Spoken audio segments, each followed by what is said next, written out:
안녕하세요. 음, 서울대 인문사회 면접 강사 장재입니다. 반갑습니다. 잘 보이시나요? 네. PPT가 있기는 하지만 배포된 요 자료를 중심으로 봐주시겠어요? 예. 네. 왜 그러시죠?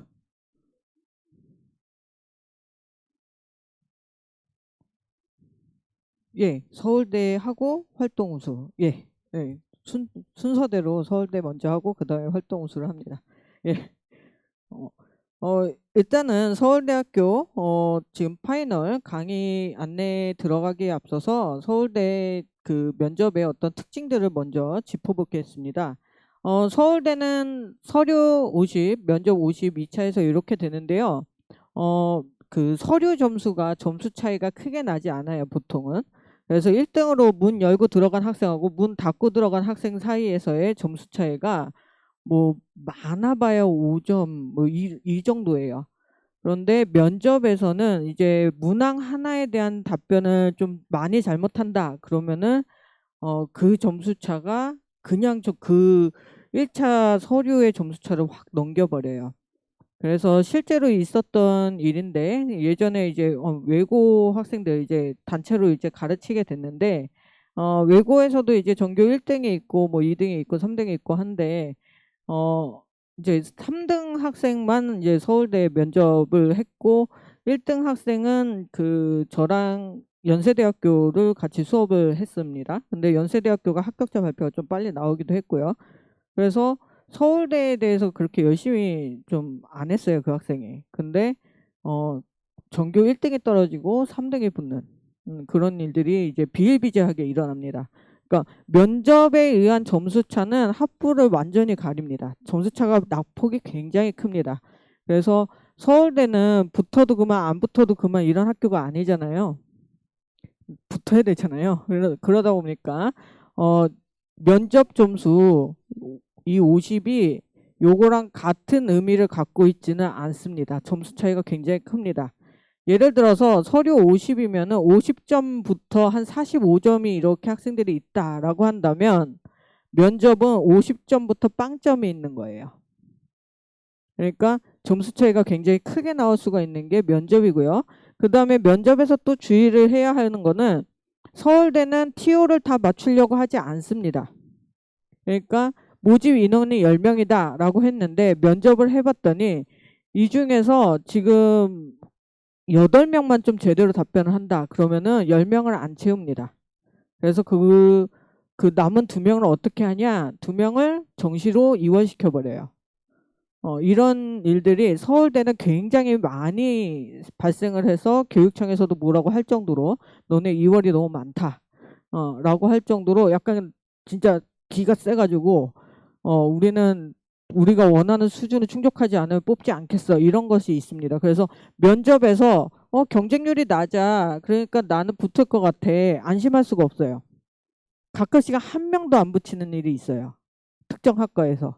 그러니까 모조리 다 우리가 원하는 수준의 답변이 안 나왔다라고 보는 거죠. 그 다음에 준비 시간이 꽤 긴 편입니다. 이제 고려대학교 같은 경우에는 지금 개적이 21분, 그 다음에 고른전형, 이번 주에 있는 고른전형이 12분 이렇게 되고요. 연세대학교 같은 경우에는 8분 준비입니다. 근데 서울대는 30분 준비로 물론 두 세트의 그 한 세트 그러니까 뭐 인문학, 사회과학 이런 식으로 준비를 하기는 해야 하지만 준비 시간이 좀 넉넉한 편이다라고 볼 수 있고요. 면접 시간도 제일 깁니다. 연세대학교는 5분 녹화이고요. 그다음에 고려대학교는 대면 면접이기는 하나 문답을 하지 않는 대면 면접이에요. 그러니까 학생이 자르르르르 이렇게 답변을 하고 끝내는 형태의 6분에서 7분 사이의 면접인데 서울대학교는 문답이 있는 면접입니다. 그 다음에 재심은 기본 면접이고요. 그래서 보시면은 그 이날이 서울 그 수능이고요. 이제 이때부터 이제 파이널을 시작을 해서 이때 면접이 있습니다. 보통 이 토요일 날 이런 날은 이제 몇몇 학생들은 이제 고려대 논술 준비하는 학생들이 꽤 있고요.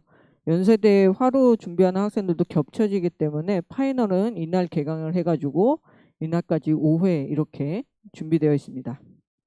그러면은 구체적으로 어떤 특성이 있는지를 좀 말씀드리겠습니다. 일단은 제시문을 보면 제시문이 짧습니다. 그래서 지금 이 자료 4페이지에 보면은 이제 예시로 이렇게 가져왔습니다. 제가 폰트를 약간 줄이기는 했지만 한 페이지 안에 인문학과 사회과학이 다 들어가 있어요. 고려대 연세대에 비해서 제시문 길이가 약 3분의 1 정도 됩니다. 절반 혹은 3분의 1 정도 되는데 이게 뭘 의미하냐? 학생들한테 힌트가 없다라는 거예요. 그러니까 제시문이 있으면은 이제 힌트로 삼을 만한 게 많은데 이제 제시문이 짧으면은 힌트로 사용할 재료가 좀 적습니다. 그 다음에 또 다른 특징으로는 이제 고려대학교 같은 경우에는 되게 명백한 제시문들이 나와요. 아, 읽어보면은 아, 이거 자유주의구나. 아, 읽어보면은 이거 공동체주의구나.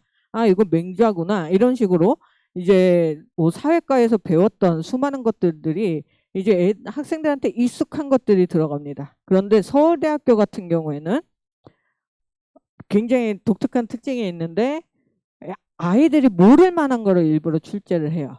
생소한 것들을.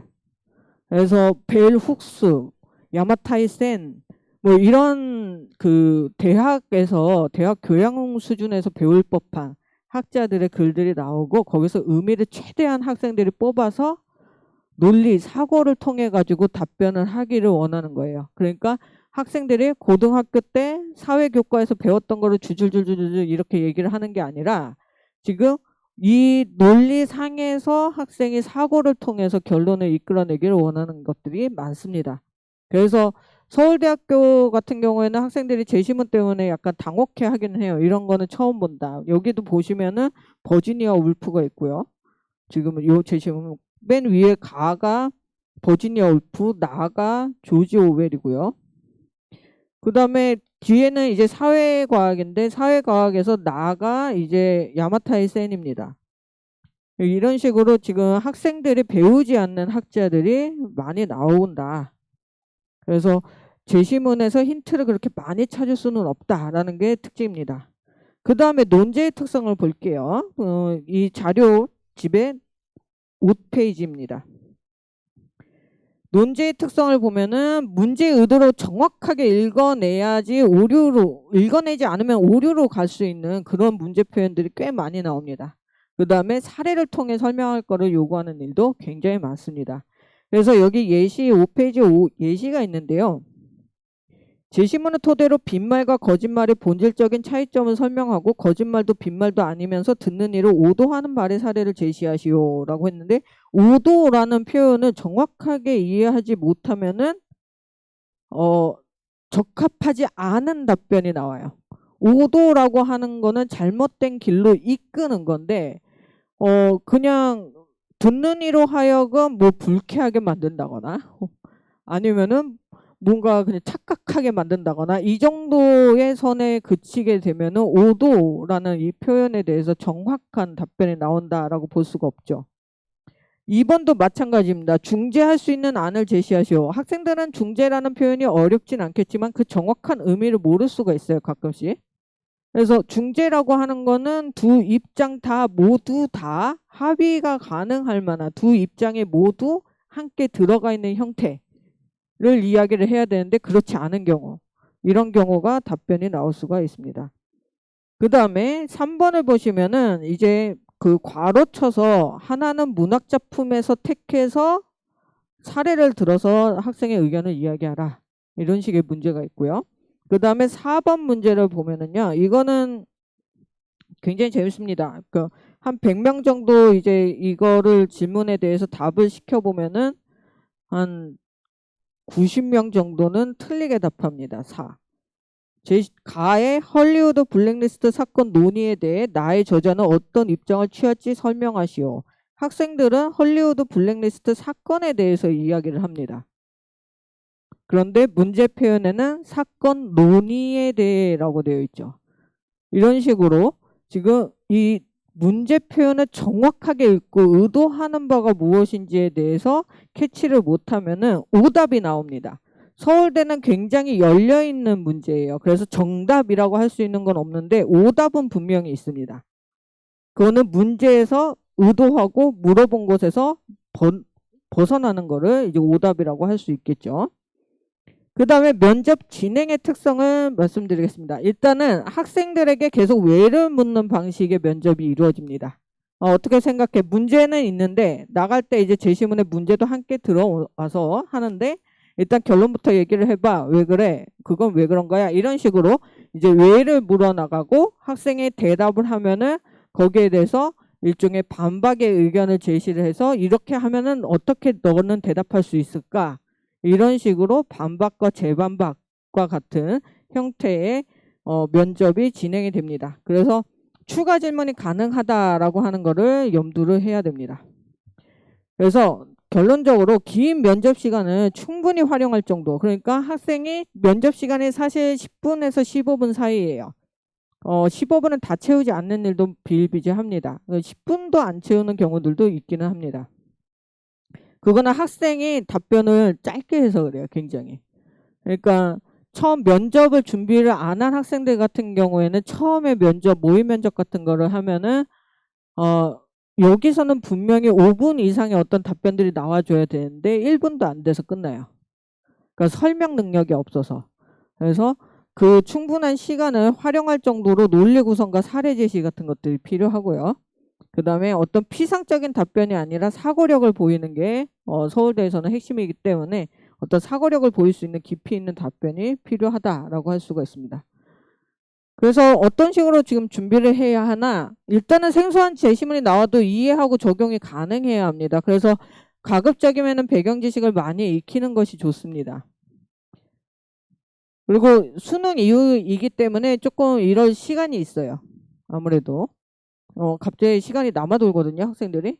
그래서 어찌할 바를 모르고 있는 시간에 이제 배경 지식을 익히는데 이제 시간을 사용을 할 수가 있습니다. 그래서 면접 연습을 하게 되면은 논제를 이제 철저하게 분석을 하고 이거를 학생들이 잘 못해요. 이걸 왜 못할까 싶겠지만요.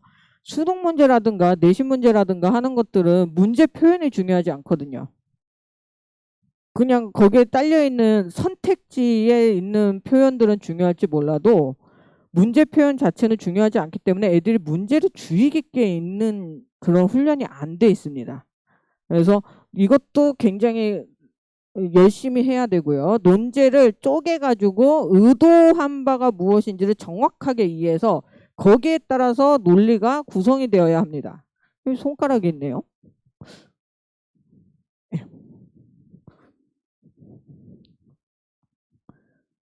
그래서 제시문의 핵심을 파악하는 훈련도 당연히 필요하고요.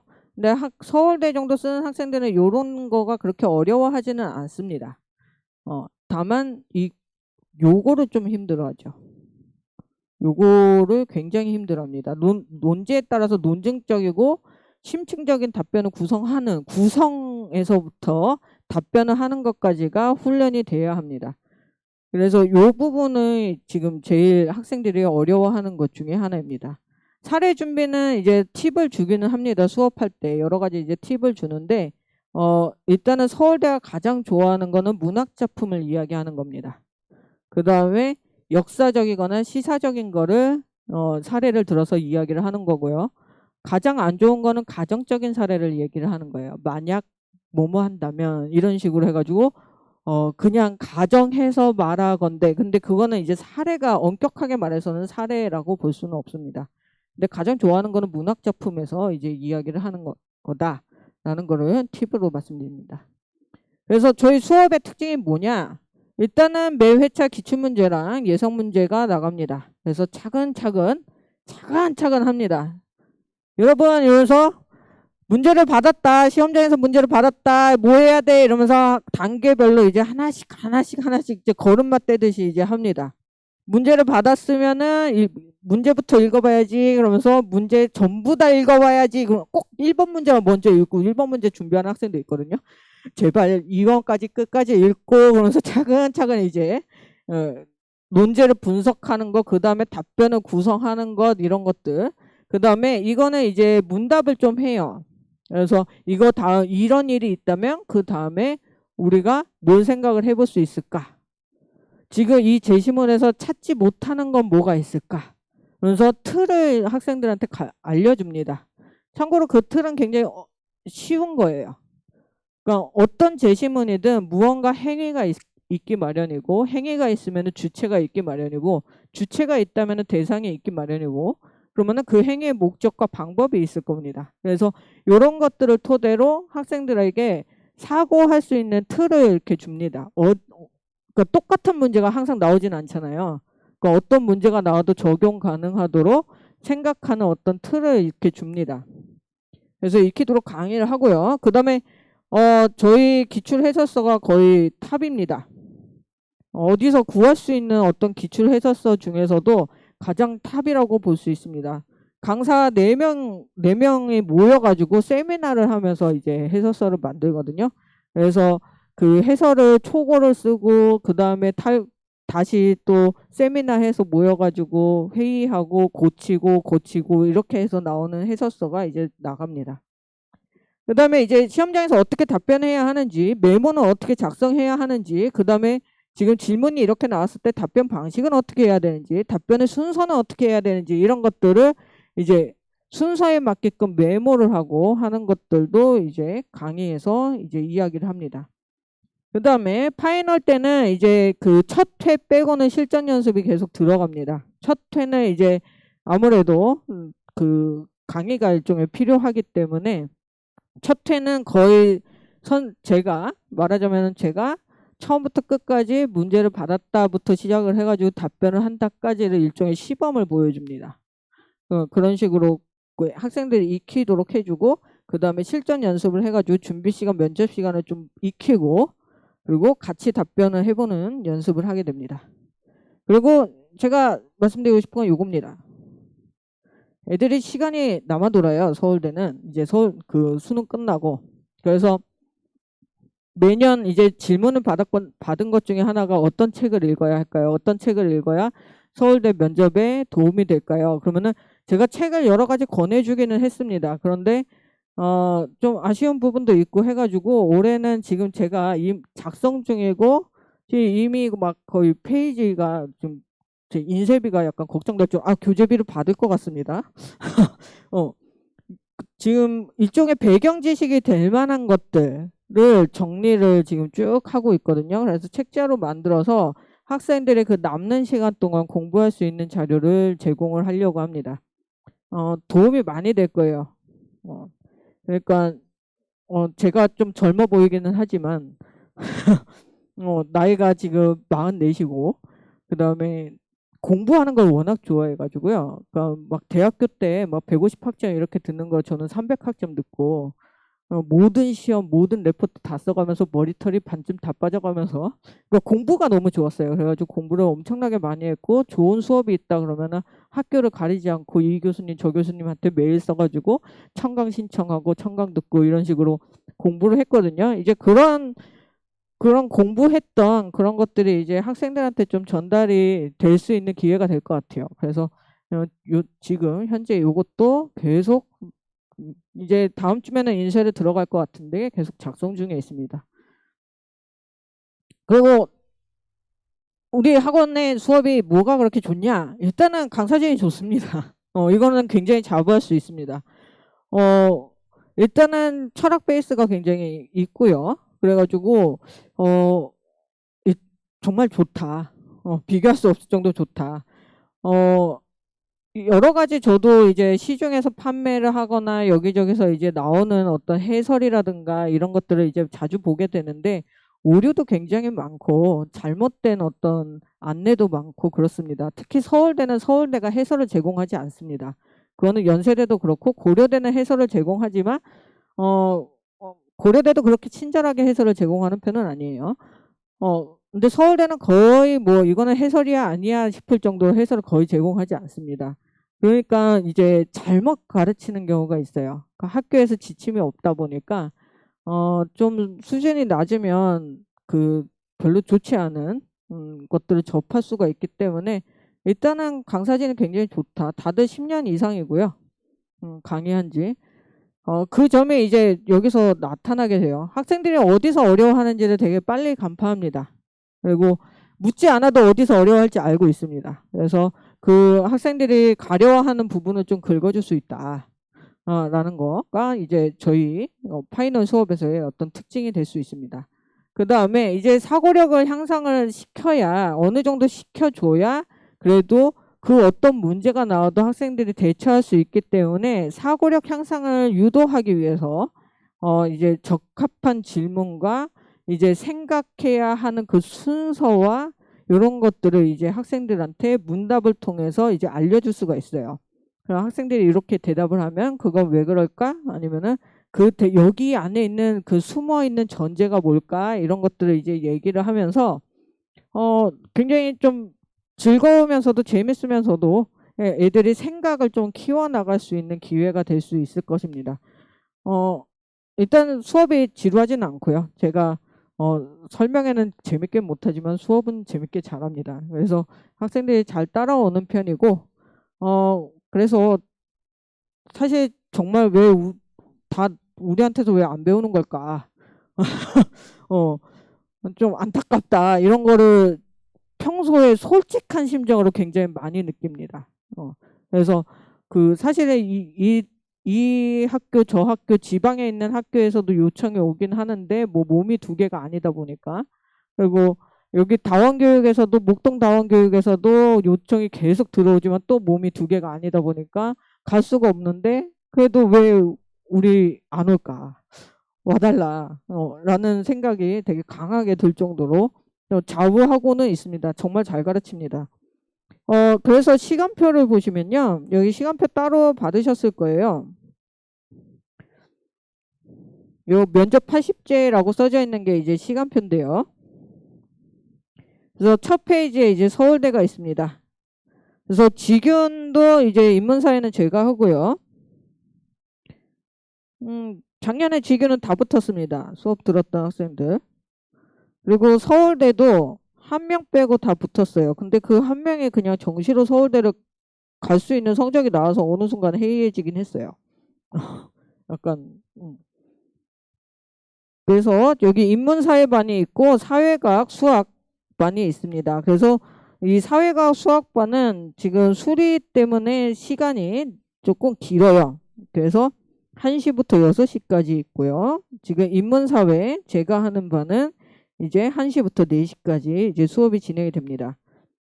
그래서 학생들한테 남는 시간에 무엇을 해야 하는지 숙제라든가 또 읽기 자료라든가 이런 것들이 이제 충분히 제공된다라고 말씀드릴 수 있습니다. 그 다음에 서울대가 이렇게 쭉 있고 뒤에 보시면은 연세대도 있습니다. 연세대 시간표도 있고요. 그 다음에 지금 고른 전형이라든가 기균 전형 그 연세대 그거는 이제 다음 주에 개강을 합니다. 이제 제가 수업을 하고요. 개적도 이제 다음 주에 이제 개강을 합니다.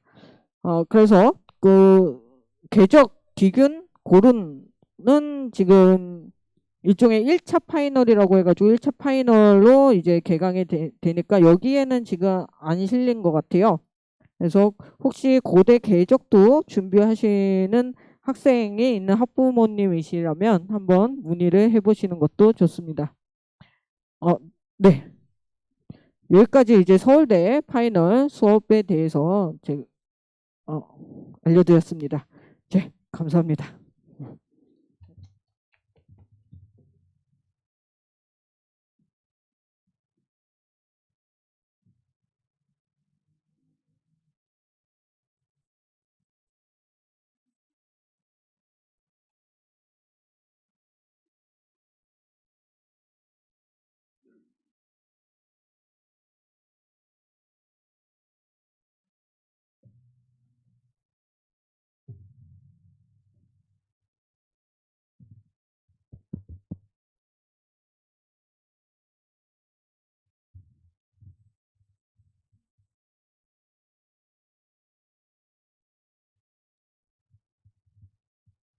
안녕하세요. 반갑습니다. 저는 이태재라고 하고요. 제 이름 써 있는 자료가 있을 겁니다. 그거 하고 지금 앞에 화면에 보이는 거하고 동일한 자료니까 자료 잘 안 보이시면 자료 보면서 들으셔도 될 것 같습니다. 방금 장재 선생님께서 서울대 인문사회 중심으로 해가지고 설명을 해주셨는데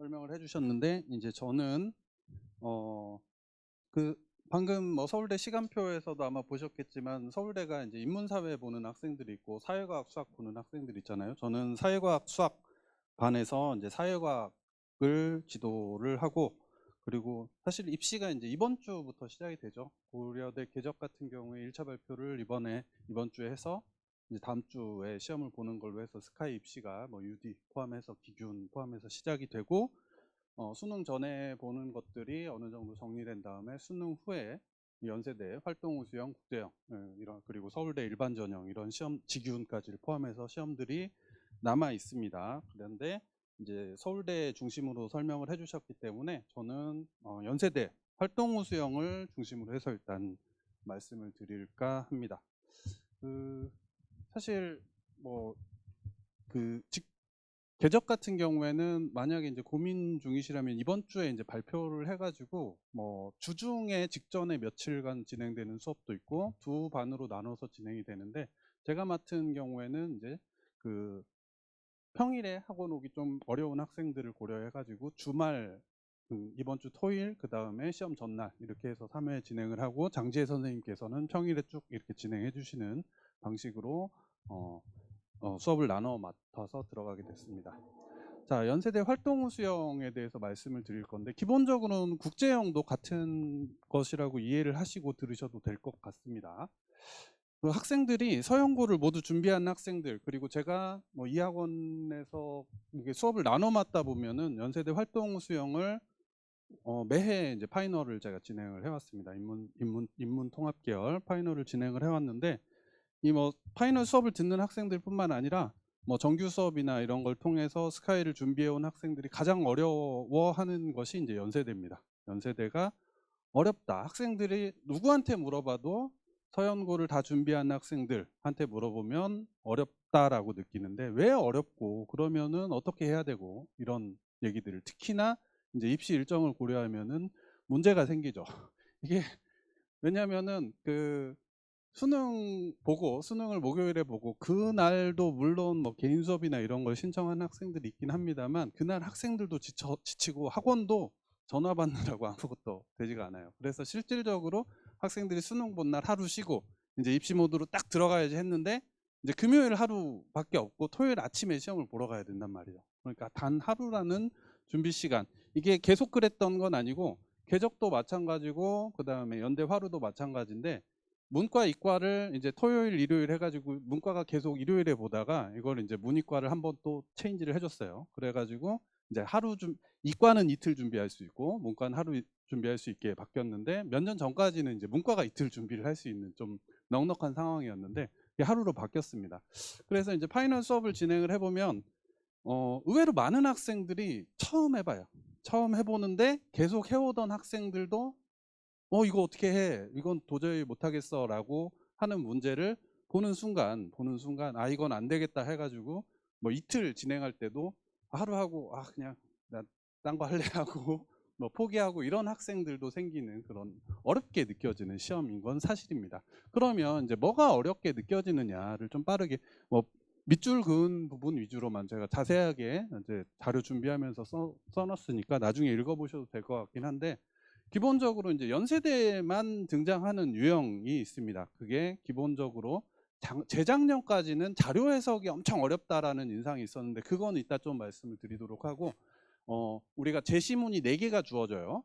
국제형은 3개일 수 있습니다. 국제형은 3개일 수 있는데 4개가 주어지는데 이 3개의 제시문 아까 서울대 고대 비교하시면서 장지혜 선생님 말씀하셨던 걸 기준으로 본다면 연세대에서 보는 제시문은 짧긴 하지만 뭐 서울대와 마찬가지로 기본적으로 학생들이 처음 보는 학자들의 글입니다. 학자들이 글인데 이 세 제시문을 비교하라라는 형식의 문제가 상당히 2021년에 현재 유형으로 바뀐 다음에 반 이상을 차지할 정도로 상당히 높은 빈도로 출제가 되고 있습니다.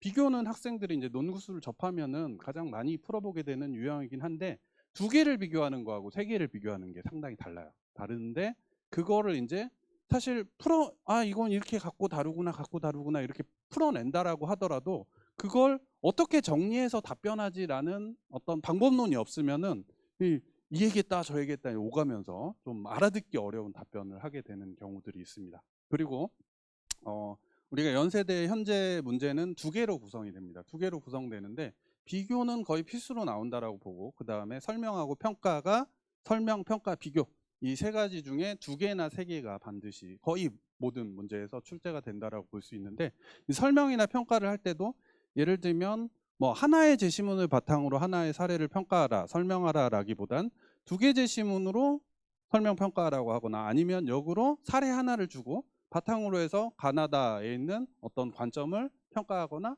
뭐 해봐라 라는 식으로 복수의 제시문으로 문제를 풀어야 되는 경우들이 있습니다. 그리고 실제로 그 경우에 꼼꼼하게 따져보면 단순하게 보면 맞다 틀리다 이렇게 단순하게 나뉘는 게 아니라 이 부분은 맞지만 여긴 좀 아쉬워 라는 식으로 양면적으로 평가하거나 설명할 수 있는 그런 가능성들이 열린 문제들이 상당히 많이 나오게 되는데, 이게 이제 학생들이 짧은 시간에 쫓기면서 풀다 보면 크게 보이는 맞다 틀리다 라고만 얘기하고 끝나면 학교가 기대한 것에 미치기 어렵게 된다라는 거죠.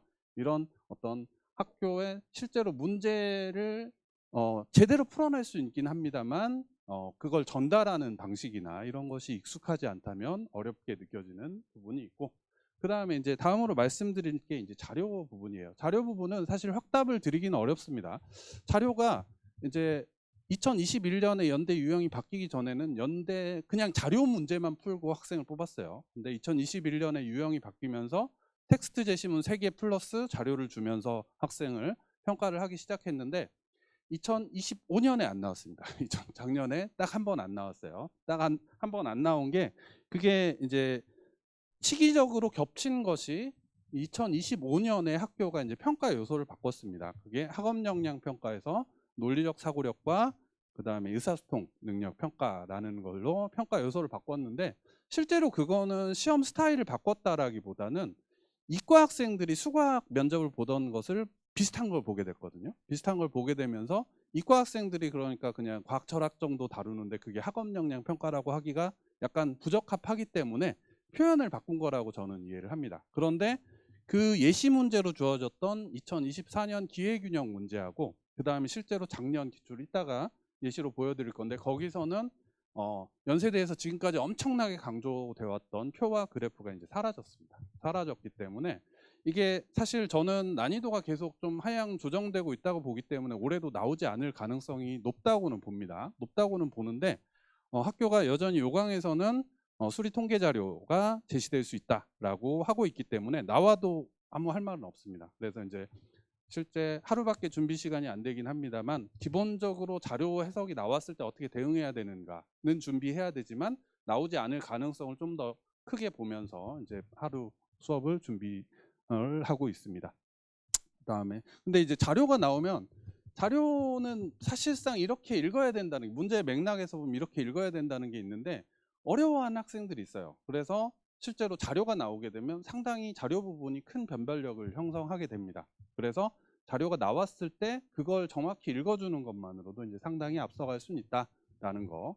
그 다음에 이제 어렵게 만드는 여러 요소들이 뭐 녹화 면접이라는 시험 형식도 있을 수 있어요. 아까 고대에도 질문이 없다고 하셨는데 서울대는 내가 답변하는 것보다 사실 질문에 답하는 게 더 중요하거든요. 근데 고대는 물어보지 않을 뿐이에요. 대면 면접인데. 근데 연세대는 녹화 면접이기 때문에 뭔가 문제를 잘못 읽었거나 접근했을 때 그게 수정할 기회가 없죠. 그렇기 때문에 어떤 전달이 잘 되게 완결성 있는 답변을, 그리고 2에서 5분이라고 했지만 사실 뭐 한 4분에서 4분 30초 정도의 적정한 길이로 그걸 답변할 수 있는가라는 것들이 이제 상당한 관건이 될 수가 있다. 그리고 어떤 특히나 그 구술을 접해보지 않은 학생들이 답만 말하려고 하는 경우가 있는데, 실제로 가장 중요한 거는 내가 왜 그렇게 봤다라는 것을 설명하는 부분이거든요. 그런 준비가 안 된 경우에 전달이 안 돼서 이 말은 맞는 것 같은데 이걸 맞았다고 해줘야 될까 말까를 판단할 때 서울대는 추가 질문을 던져가지고 이해를 점검하면 되거든요. 근데 연세대는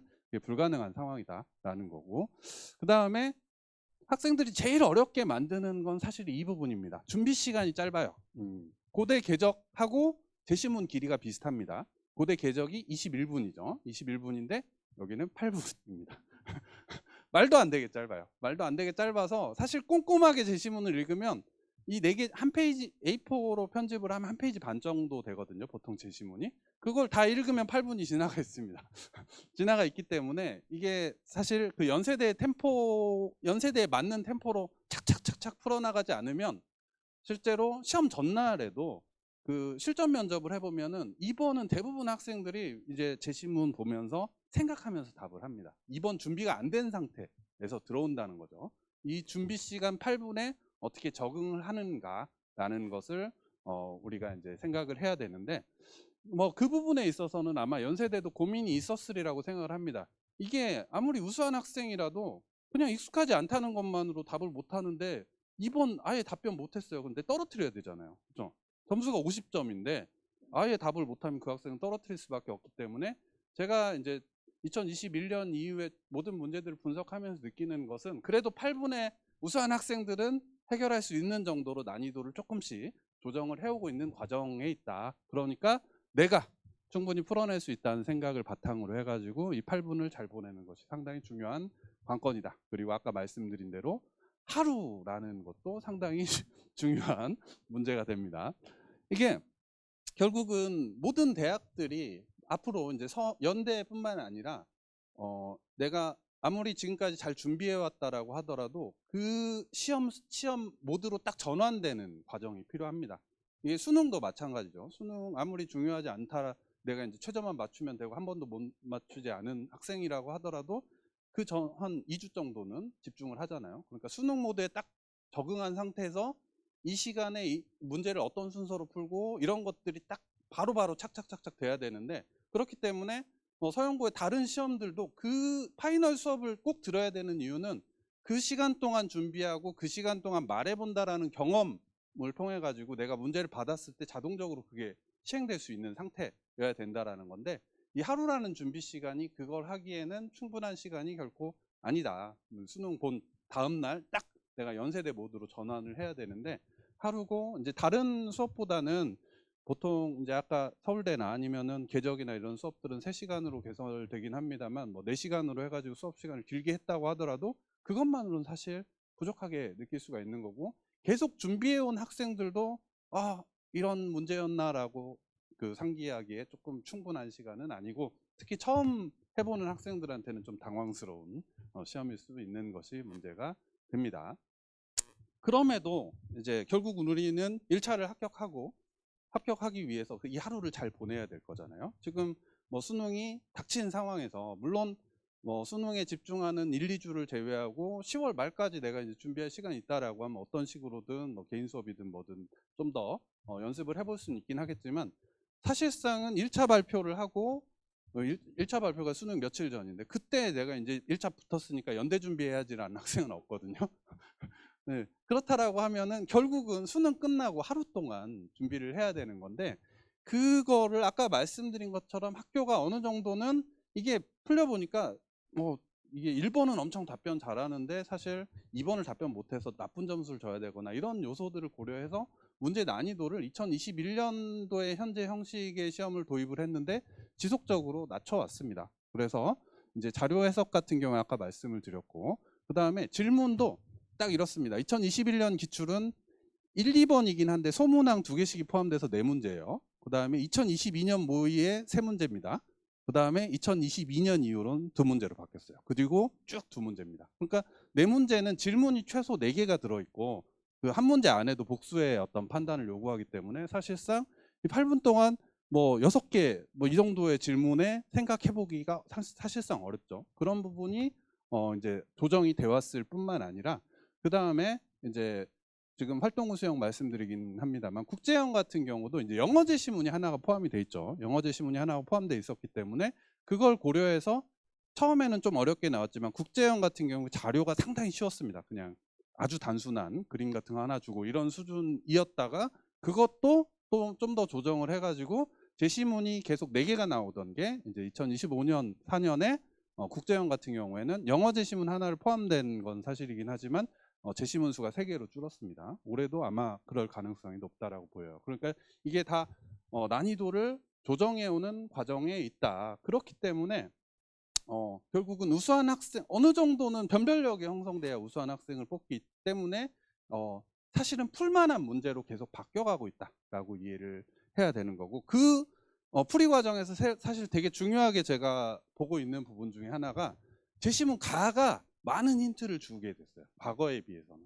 우리가 가나다를 가지고 세제시문을 비교를 하거나 라고 했을 때 이제 어떤 경우에는 가가 뭐 문학 제시문이 있거나 아니면 비유적인 표현으로 가득 차 있다라고 하면 이 문제의 어떤 핵심 쟁점이 뭔지 파악하기가 상당히 어렵죠. 어렵기 때문에 나, 다를 다 읽은 다음에 팔짱 끼고 중심 화제가 뭘까? 쟁점이 뭘까? 이런 것들을 생각해보는 과정이 있어야 되는데, 가에서 상당히 명확하게 제일 중요한 문제는 이거고 이것과 관련해서 이런 입장과 이런 입장이 있다라는 성격의 명확한 글들을 던져주는 경우들이 계속 요 몇 년 반복이 되고 있습니다. 그렇기 때문에 가를 우리가 가나다를 빠르게 보고 그냥 막연하게 답한다라기보다는 가를 아주 정확하게 읽고 그걸 기준으로 해서 나다를 읽어나간다라는 접근을 했을 때 어느 정도는 100%는 아니긴 합니다만 시행착오 없이 빠르게 문제를 풀어나갈 수 있는 구조로 좀 변화해가고 있다. 그렇기 때문에 가를 집중을 하자 하면은 좀 더 시간 관리나 아니면은 명확하게 내가 해야 될 말들을 착안하는 데 도움이 된다라는 거고, 세 번째, 이게 아까 많은 학생들이 2번을 답변을 못 한다라고 했죠. 근데 연세대는 서울대나 고대와 다르게 문항마다 배점이 표시가 되어 있습니다. 그게 뭐 자료가 어려울 때는 2번이 60점인 적도 있긴 합니다만 대부분은 50점, 50점이에요. 50점, 50점. 그 다음에 1번이 세제시문 비교거나 자료가 좀 간단했을 경우에는 1번이 60점. 어느 경우든 최소한 한 문제가 40점 이상은 됩니다. 40점 이상은 되는데 학생들이 보통은 1번 제대로 풀다가 시간이 끝나기 때문에 2번을 날림으로 풀거나 아예 답을 못해요. 못하기 때문에 우리가 어떤 면에서 그럼 어떻게 해야 되는가를 생각해 보면, 내가 2번을 풀이하기 위한 최소한의 시간을 확보하고 아주 잘 풀진 않는다라고 하더라도 기본 이상을 해주는 것만으로, 예를 들면 2번을 전혀 답변하지 않는 거하고 그냥 큰 틀에서 맞는 얘기를 해주는 거하고 평가를 고려해 보면 그래 50점 중에 한 35점 40점은 받을 거냐 아니면 0점에 가까운 평가를 받을 거냐가 되는 거죠. 그러니까 시간 배분이 상당히 중요한 문제가 된다. 2번에 특히나 1번은 요새 난이도 조정까지를 고려하면 대부분 학생들이 잘 풀 수 있는 것이기도 합니다. 그러니까 1번이 변별력이 있는 게 아니라 1번 문제가 어렵지 않다라고 하면 2번에서 변별력이 생긴다. 그거를 우리가 유념을 하자. 그 다음에 형식만 잘 갖춰도 유리해진다라는 건, 이건 아까 장지혜 선생님 말씀하신 것과 연결되는 맥락입니다. 기본적으로 물은 대로 답해줘야 돼요. 질문이 있고 특히나 추가 질문을 할 수 없는 상황인데 물은 걸 다 빼먹고 답하거나 아니면 엉뚱한 형식으로 답하거나 이런 것들이 오래 준비해온 학생들도 특히나 이제 오래 해올수록 있게 되는데, 장재희 선생님도 말씀하셨듯이 문제를 분석하는 게 가장 중요합니다. 뭘 가지고 뭘 하라고 했는지를 생각하는 시간을 아무리 8분이라고 하더라도 충분히 가져야 돼요. 그래야만이 설명하라고 했으면 설명을 하는 거고 평가하라고 하면 평가하는 거고, 특히나 이거 가지고 이거 하라고 했는데 역으로 하는 학생들 상당히 많습니다. 이건 문제를 제대로 보고 형식에 맞는 답변만 해도 특히 추가 질문이 불가능하기 때문에 잘하는 학생들도 많이 실수를 합니다. 그러니까 형식을 잘 갖춰주다라는 거고, 그 다음에 나옵니다. 예, 이 형식을 자기 시계가 아니라 이제 태블릿으로 시험을 봐요. 태블릿으로 시험을 보는데 아마 시험 형식이 바뀌지 않아서 매년 업데이트는 안 되는데 유튜브에 연세대 입학처를 검색을 해보시면은 그 녹화 면접이 어떻게 흘러간다라는 영상, 짧은 영상이 있습니다. 그걸 한번 보시면은 이제 이런 우리 독서대 같은 거 위에 태블릿 하나 올려놓고 이렇게 돼 있는 거예요. 한번 뭐 녹화 잘 되는지 점검한 다음에 문제 없으면 이제 시작합니다 라고 해서 딱 그 조교가 딱 시작 버튼을 눌러주면 8분 준비 시간이 딱 시작되고, 그게 진행 시간 남은 시간이 같이 다 표시됩니다. 진행 시간 남은 시간 다 표시되고, 그 다음에 8분이 딱 되면, 이것도 중요한 거긴 한데 이제 서울대나 고대 같은 경우에는 내가 이제 준비하는 데서 준비한 다음에 내 연습지 들고 이제 면접장 앞으로 가가지고 앞에가 이제 언제 나올지 모르니까 대기하는 시간이 있단 말이죠. 대기하면서 내 거 보면서 이런 거 이렇게 얘기해야 되나 이런 거 생각할 시간이 어느 정도 있어요. 서울대 고대는. 근데 연세대는 이 8분이 딱 지나죠. 그럼 0초 딱 되면 10초 후 녹화가 시작됩니다. 딱 이게 떠요. 10초 후에 생각을 10초 동안 생각 못 하죠. 그러니까 그 중간을 멈출 수가 없어요. 한번 8분 준비 시간이 시작되면 8분, 10초, 그 다음에 5분 이렇게 딱 진행이 되는 거기 때문에 우리가 뭐 시계에는 당연히 태블릿에 계속 표시가 됩니다. 표시가 되고 그건 이제 영상을 한번 학생들한테 꼭 찾아보라고 이제 얘기를 해주시기 바라고. 그 다음에 저도 이제 서영고를 다 지도하면서 느끼는 건 뭐냐면 저도 그렇게 되지만 연세대 교수님들이 이걸 평가를 할 때 대면 면접과 다르게 들으면서 평가를 할 수밖에 없다는 생각이 들어요. 그러니까 이 태블릿이 이렇게 놓여 있고 학생들은 여기다 이제 문제하고 자기 연습지를 보면서 이렇게 답변을 하기 때문에 이 화면을 얼마나 주시하는지 이런 걸 5분 동안 보면서 평가하지 않게 된다는 거죠. 대면 면접 같은 경우에는 이렇게 하더라도 이게 계속 보이죠. 계속 보이기 때문에 학생이 나를 보고 있는지 계속 이것만 보고 있는지 이런 것들도 평가에 영향을 미치게 되는데 연세대는 기본적으로 들으면서 평가를 하게 됩니다. 그러니까 학생도 억지로 태블릿을 보면서 이제 외워서 생각하면서 답변하려고 하지 말고 준비를 할 때 애초에 그것만 보고 답변할 수 있는 상태로 만들어도 된다. 그렇기 때문에 어쨌든 간에 이 험난한 시험을 어쨌든 유지되어 오는 과정에서 대응할 수 있는 방법들이 없는 것은 아니다. 그런 것들을 이제 잘 유념을 해서 하루를 잘 보냄으로써 우리가 시험에 대응을 하자라는 말씀을 드리고 싶습니다. 그래서 이제 아까 뭐 장재 선생님 거기도 있었던 거긴 합니다만 우리가 1차는 월요일에 발표가 되죠. 수능 사흘 전에 이제 발표가 되긴 합니다만 이 금요일에 수업이 하루가 준비가 됩니다.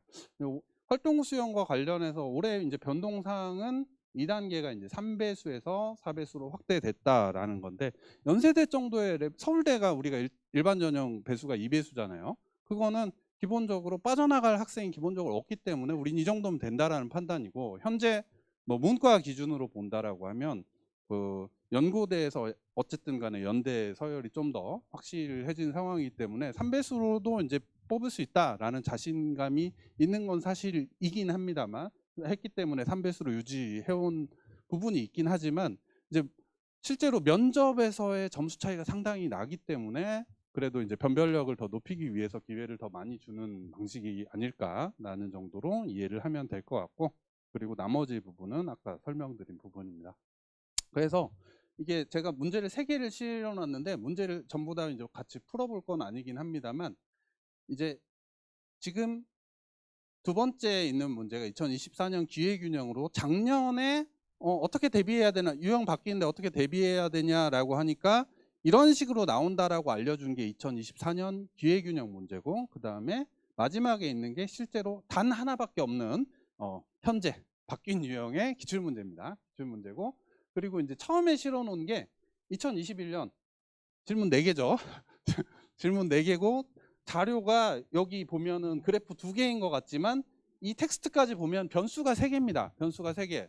거리를 얼만큼 띄우느냐. 그 다음에 이제 권력거리라는 이 변수만 읽으면은 무슨 뜻인지 알기 어려운. 그 다음에 개인의 삶을 우선하는 태도라는 이 변수 3개를 가지고 감염병 확산 정도를 크로스 해가지고 판단을 해야 되는 거예요. 이게 어렵진 않습니다.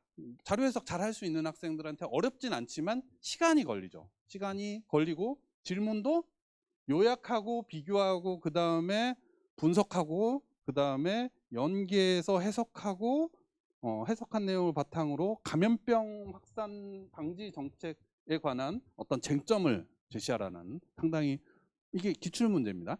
이걸 이제 어떻게 8분에 하라는 거냐였던 거죠. 이거를 계속 조정해온 과정에 있었다는 거고 그 다음에 여기 같은 경우에는 가와 나를 이제 비교하는 문제이긴 합니다만 가를 읽으면은 비문학이어서 읽기는 쉽긴 합니다만 쟁점을 알기가 어려워요. 이 문제와 관련해서 어떤 의미가 있는 거지? 라는 건데 나를 읽으면 그게 명확해집니다. 나를 빗대어 가지고 가를 다시 읽어야 되는 문제인데 실제로 이제 비교라는 것이 아까 난이도 조정 과정에서 가가 좀 중요한 역할을 해줬다라고 얘기하는 이유가 뭐냐면 비교 문제를 어렵게 만드는 방법은 첫째 시문 가지고 파악하기 어렵게 만들면 되는 거예요. 제시문 순서를 조정하는 게 난이도 조정에 상당히 이제 의미 있는 부분이고 연대가 이제 논술 문제 같은 거 만들 때도 가만 보고는 쟁점을 좀 파악하기 어렵게 만들어 놓은 경우가 많았는데 현재 이런 형식에서 어쨌든 간에 할 수 있는 방식으로 바뀌어가고 있다. 그래서 이제 이 문제 같은 경우에는 유일하게 그 올해 기출 우리가 이 형식의 기출 문제일 거기 때문에 제가 파이널 수업에서 직접 풀어주는, 뭐 풀어본 학생도 있을 수 있긴 합니다만, 차근차근 이제 같이 풀어볼 문제이긴 합니다만, 우리가 3자 비교가 많이 나온다라고 했습니다만, 작년에는 그 두제시문 비교로 나오는데, 가하 관점에서 나와 다를 비교하라라는 문제에 있어서, 여기 이제 결국 이 다윈의 진화론하고 그 다음에 사회 진화론 두 개가 나와 있습니다. 그게 어떤 특성을 가지고 있는지를 바탕으로 해서 비교하라라고 하면은 결국은 여기 나치의 사례나 아니면은 인간 중심주의적인 관점에서 이제 동물을 보는 것이 어떤 관점에 더 부합하는지를 차근차근 따져 나간다라고 하면 충분히 대부분의 학생들이 접근할 만한 그런 문제였다라는 거고, 2번을 본다라고 하면 제시문 다의 관점에서 제시문 라의 결과가 의미하는 바를 설명하라고 했는데, 이게 사실상은 자료가 빠진 거냐라고 하면 그렇지 않은 거긴 합니다. 왜냐하면 이건 빈 칸이에요. 빈 표예요. 빈 표. 그러니까 설문지 양식인데 우리 백인이 대다수인 미국 사람들한테 이 표에 이제 어떤 인간다움의 정도를 민족별로 표기를 해봐라라고 하는 내용만 주어진 게 아니라, 예를 들면 이슬람에 대해서는 10% 정도 낮게 진화가 덜 됐다라고 표기를 한다라거나 이런 내용들을 담아놨다는 거죠. 사실상 이걸 수치를 넣어서 만들 수도 있어요. 임의의 수치를 넣어서 만들어 온 게 과거인 거고, 그 다음에 지금은 도표를 복잡하게 주지는 않긴 합니다만, 기본적으로 자료라는 것은 현재 뭐 실험은 약간 다르긴 합니다만 기본적으로는 사회 현상이죠. 사회에 이미 존재하는 현상을 수치를 통해서 파악하는 것이 자료라고 한다라고 하면, 이 이전에 예시 문제에 있었던 제시문 라도 마찬가지입니다. 뭐 예를 들면 쥐는 이런 상황에서 이런 식으로 반응했는데 사람은 이런 식으로 반응해서 확률의 기대값이 더 낮은 선택을, 쥐보다 못한 선택을 인간이 했다라는 사례를 보여주는데, 이것도 표로 만들 수 있습니다. 그러니까 결국은 우리가 자료는 안 나올 가능성이 높긴 합니다만 기본적으로 문제의 기조는 바뀌지 않았다라고 이해를 하고, 우리가 만약에 여유가 된다라고 하면은 기존의 문제들을 풀어보는 것이 많은 도움이 됩니다. 많은 도움이 되지만 우리가 이제 하루 남은 파이널 실전에서는 이제 이 예시 문제는 제가 이제 정규 수업에도 다뤘기 때문에 그냥 해제를 나눠줄 거고, 그 다음에 2025년 기출 같은 경우에 같이 쭉 풀어보면서 어떤 식으로 연세대 문제를 풀고, 그 다음에 메모지 같은 거 어떻게 정리하면서 해야 되는지를 쭉 같이 따라가 보는 그런 과정을 거치고, 실전 문제 같은 경우에는 이제 기출 문제를 대부분 접해본 학생들, 아닌 학생들이 섞여 있기 때문에 예상 문제를 바탕으로 해서 이제 수업은 진행할 예정입니다. 그래서 이제 수업에 대해서는 방금 말씀드린 것들을 최대한으로 반영을 해가지고 학생들이 기존에 해오던 학생이 하루 동안 어쨌든 연대의 모드로 전환을 하든 것이든, 아니면 사실 뭐 정시를 중심으로 해서 준비를 해와서 전혀 구수를 접해보지 않았지만 어쨌든 1차를 붙고 내가 이 시험을 잘 보면 붙는 거잖아요. 그런 상황에 놓은 학생들이 최대한 연대 시험의 스타일을 이해하고 준비 방식을 이해하고 이 8분을 잘 보내는 방법, 그 다음에 답변을 구성하는 방법, 이런 것들을 어쨌든 하루 만에 잘 적응해서 시험을 볼 수 있도록 제가 이제 지금까지 지도해온 것들을 바탕으로 해가지고 지도를 해나갈 예정입니다. 그래서 이제 그 수업은 기본적으로 2시간 동안 제가 이제 문제를 풀어주고 학교 스타일을 설명하는 시간하고, 그 다음에 개인별로 핸드폰 들고 들어와가지고 두 번의 이제 실전 면접을 경험하고, 그 다음에 아마 이제 기본적으로 인원이 매우 적진 않습니다. 연세대가 이제 적은 수업은 아니기 때문에 해제 수업을 별도로 하긴 어렵지만, 제가 이제 준비한 문제에 대해서는 상세한 해설을 준비를 하고 학생들이 대기 시간 동안에 충분히 읽어볼 수 있는 그런 시간을 줄 예정이고, 그리고 좀 고민한 부분이긴 합니다만 학생들이 이제 제가 읽어볼 자료나 아니면 과거 기출문제 해설이나 이런 것들을 많이 나눠줄 거예요. 나눠주면은 이해 안 가는 부분들이 있죠. 그 질문에 대해서는 제가 시간표를 지금 정확하게 확인 안 해봤는데 요새 기준으로 보면 아마 오전 타임이 둘로 나눠 있긴 하지만 한 세트 문제입니다. 그러니까 처음에 부른 학생들이 나가기 전에 다음 학생들이 들어와가지고 한 세트로 그냥 시험이 끝나는 구조이기 때문에, 빠른 학생들은 아침 일찍 이제 학교에 가야 될 거기 때문에 기본적으로 저도 이날 밤까지 수업 있고 다음날 아침부터 수업이 있긴 합니다만 학생들이 나눠준 자료 그리고 실전해보고 평가받은 거에 대해서 궁금한 사항이 있을 경우에 이제 질문을 할 수 있도록 제 수업에 오는 학생들한테 카카오톡 아이디를 알려줘가지고 그날 저녁 일정 시간까지 질문한 거에 대해서는 제가 답변을 주고 이제 수업 그 다음 날 수업에 도움이 될 수 있도록 그렇게 진행할 예정입니다. 그래서 나머지는 실제 활용할 자료들을 넣어놨고 그렇습니다. 저희가 뭐 서울대 여기 이제 서울대 준비하시는 학생들도 있을 것이고 연대 그다음에 고대 다 있을 거긴 한데 우리 학원이 뭐 연세대 같은 경우에는 사실 매년 평균적으로 보면 이제 20명 전후 학생들이 파이널 수업을 듣긴 합니다만 뭐 서울대는 인문사회, 사회과학, 수학 나눠서 진행하고 그런 측면도 있고 그리고 고대 같은 경우는 의외로 이제 많은 학생들이 선택하고 있지는 않습니다. 우리 학원은. 그러니까 서울대 같은 경우에는 반별로 많으면 한 10명 이 정도 수업이어서 적은 인원으로 진행이 되는데 저희가 이제 오랫동안 해오긴 했습니다만 뭐 이과가 좀 강한 학원이기도 하고 여러 가지 측면에서 그 DNA 입시연구소라는 게 뭐 검색해도 안 나온단 말도 하고 뭐 그런 말씀도 하시더라고요. 저희 선생님들이 장재 선생님 말씀하신 것처럼 오랜 경력 그리고 이제 그 잘 가르치시는 선생님들입니다. 저도 학생들이 왜 이렇게 없지라는 고민을 하다가 이제 추석 특강을 할 때 제가 그 매년 포항제철구에 특강을 하러 내려가는데 특강을 들었던 학생이 이제 추석 특강 마지막에 왔어요. 마지막에 왔는데 딴 학원을 간 거죠. 이제 제가 겨울부터 뭐 5월, 7월 이렇게 쭉 수업을 했는데 딴 학원은 어떨까 하고 이제 여기 얘기를 안 하고 딴 학원 추석 특강을 듣다가 도저히 못 듣겠다 하고 왔습니다. 그리고 이제 뭐 물론 저도 이제 그 말이 되게 그 힘이 되긴 했습니다만 선생님 제가 이 일주일 동안 이 학원 저 학원 유명한 데들 다 다녀봤는데 선생님이 원탑입니다 라고 하고 갔어요. 그러니까 저도 학생 정규반이든 아니면 파이널이든 간에 규모 있는 수업을 하고 있지는 않습니다. 그만큼 뭐 덜 알려지고 저희가 좀 열심히 알리려는 노력이 좀 부족했을 수도 있긴 합니다만 선생님들 모두가 이제 어쨌든 100명씩 놓고 대학생들 불러가지고 실전 돌리는 게 아니라 저희 실전도 기본적으로 강사급이 전부 다 돌립니다. 강사급이 돌리고 이제 인원이 적으면은 선생님 저 혼자 진행하기도 합니다만 뭐 연세대라고 하면은 기본적으로 저희는 최소한 대학원 이상은 나오신 선생님들 그리고 구술 강의나 실전을 쭉 해오시던 선생님들이 이제 실전을 지도를 하고 이런 식으로 해서 학생들이 그 중요한 시기에 정말 의미 있는 실력 향상을 할 수 있도록 선생님들이 다 잘 준비를 하고 그리고 최종적으로 합격할 수 있도록 최대한 서포트 해나가도록 하겠습니다. 자 그러면 여기까지 설명해 마치도록 네.